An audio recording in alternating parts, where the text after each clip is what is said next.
Nous sommes très ravis et très heureux de comment le Seigneur a conduit ce culte, un culte très merveilleux, donc au cours duquel l'homme de Dieu a commencé par libérer des paroles prophétiques, de délivrance, des déclarations de guérison, des déclarations d'ouverture des portes, des déclarations de délivrance puissantes et profondes ont été à l'ordre du jour dans la vie de plusieurs personnes, hommes comme femmes, qui ont bénéficié de cette grâce.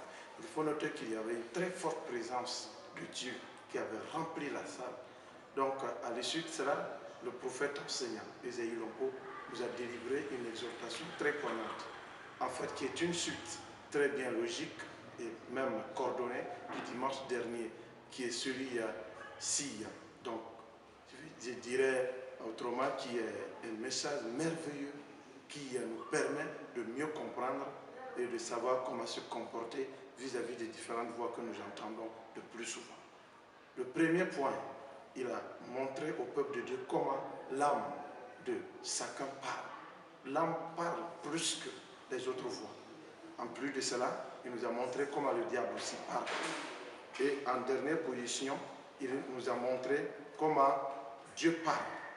Donc, les trois voix que nous entendons, le plus souvent sont des voix qui, lorsque nous ne prêtons pas attention, peuvent porter confusion. Donc, nous célébrons le Seigneur pour tout ce qu'il fait dans le nom de Jésus-Christ dans ce sens. Il nous a très bien expliqué que le diable, lorsqu'il parle, c'est tellement clair. L'âme aussi, quand elle parle, c'est clair. Dieu aussi, quand il parle, c'est tellement clair. Donc, ça ne porte pas confusion pour quelqu'un qui a le discernement.